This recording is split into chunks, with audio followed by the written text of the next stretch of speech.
คนเริ่มร้ายไล่เรือมวงนะฮะอ๋อเป็นอะไรอัน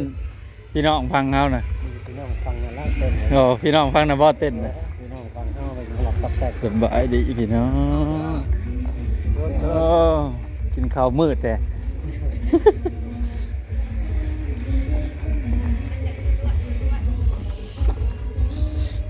ออกลาดตะเวนพี่น้องไว้บ่ดิฝากความสงบรักษาความสงบออกลาดตะเวนพี่น้องฟังไทยมาเราก็ต้องลาดตะเวนแต่ว่าบนนี้นะบ่มีความสงบดอกมีแต่มวลซืนแล้วบ่อยู่โคตรแดกี่นะลาดตะเวนมาทางเงินดีเป่ากันเนาะงานเป่ากันพุ่นแหละเขี้ยวพุ่นแหละว่าสีมีภายในมาอุ่นมาค่ำมาอุ่นยังอ่ะนะ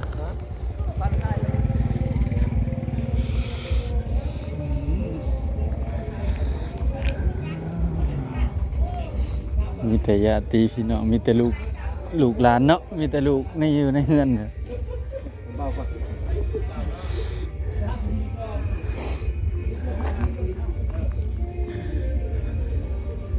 นี่คือการพนันเหรอไปงานเล่นเจ้าอะไรไม่ท่านงานอ้าว ลาดตะเวน ปิดประตูใส่น้ำไว้เด้เราไปหน้าเราต้องเบื้องหนึ่งแบกไม้เบื้องหนึ่งลากน้ำเอามาใส่หัวนี่ใส่ตะนางยังใส่น้ำอีกกันเดือดกันคนมันจังบ่ปีนเฮ้ยขึ้นซอย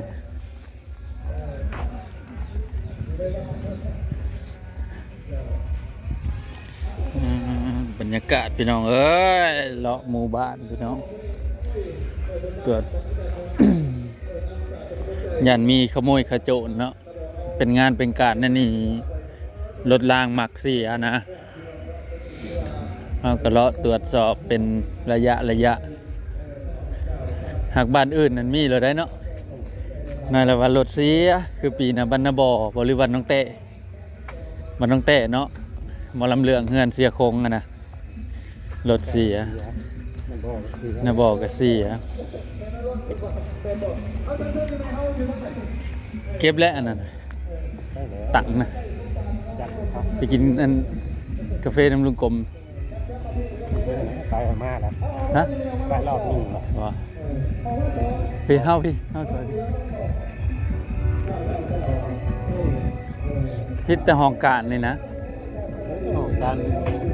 ปกติง่ายผู้ไปไหว้เจวัดผู้ง่ายเนาะคอยครับเป็นอันรักบ้าน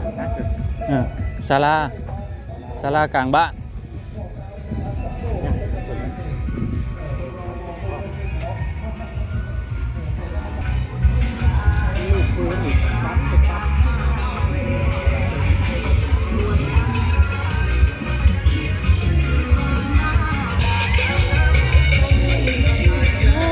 เล็กน้อยกับสไลเดอร์เนี่ย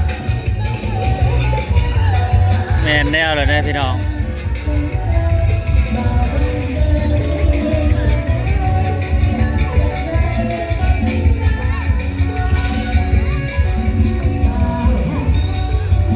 พี่น้องทาง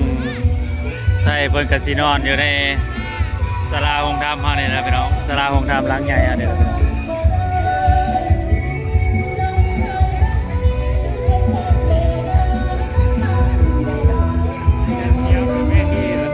ฮะ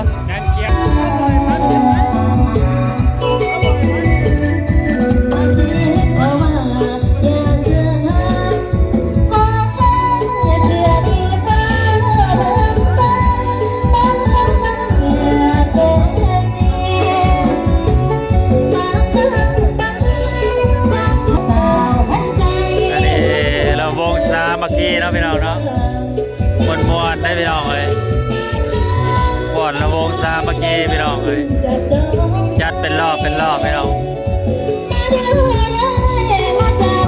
นาะก็คือกลุ่มบ้านที่7ของพวกเขา แล้ววงสามัค ข้าพ คี เจ้าเนาะได้นำต่างหนาวเพียนกับบกยังไหลเนาะขอแสดงความขอบคุณกับใจ พี่น้องฝั่งไทยจะอยู่แนวหนาเลยเด้อ หลวงเนาะนำคณะลำปาเนาะที่ได้นำอุปกรณ์กีฬามาสนับสนุนโรงเรียนของพวกข้าพเจ้าเนาะกระสันได้ของขวัญรางวัลดังกล่าวข้าพเจ้าก็บ่มีหยังหรอกเนาะกามีตั้งแต่ขอมอบน้ำใสใจจริงให้แก่คณะพระป่าเนาะจากโครงงานเบียร์เหล้า ขอเชิญเด้อยายเด้อออกมามอบหับเนาะแล้วก็ตัวแทนมอบหับน้ำใสใจจริงกาขอเชิญทางยาดองตบทงเนาะยาดองตบทงเด้อแล้วก็ยาดองรัดดาเนาะยาดองรัดดาอยู่บ่ขอเชิญเด้อเจ้า ขอเชิญเลยยาดองสมชงเนาะนี่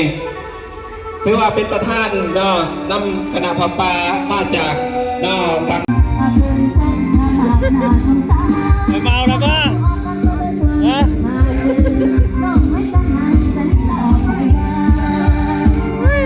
พี่น้องเอ้ยดึกใจคนบางทรายพี่น้องจำแต่สิเต้นเลยพี่น้องเอ้ย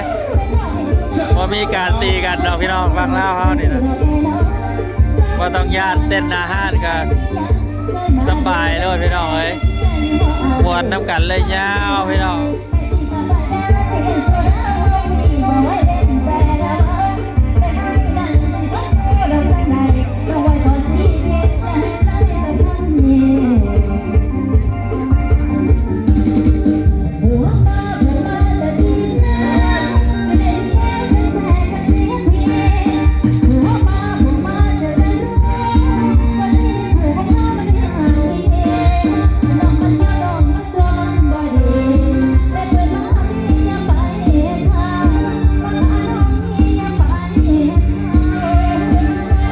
วงสามัคคีพี่น้อง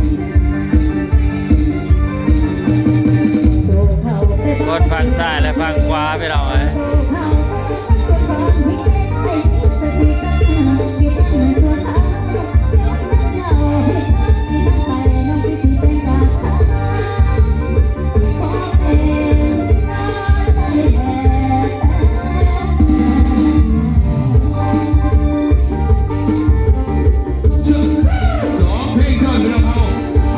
บรรยากาศก็เหมาะกับการเต้นอาหารได้พี่น้องเอ้ยลมจังหน่อยเนาะการลมจังหน่อยเนาะลมเย็น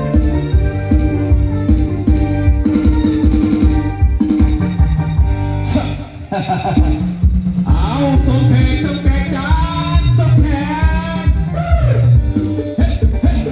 สมแขกสมแขก อีเมซอนพี่น้อง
เอา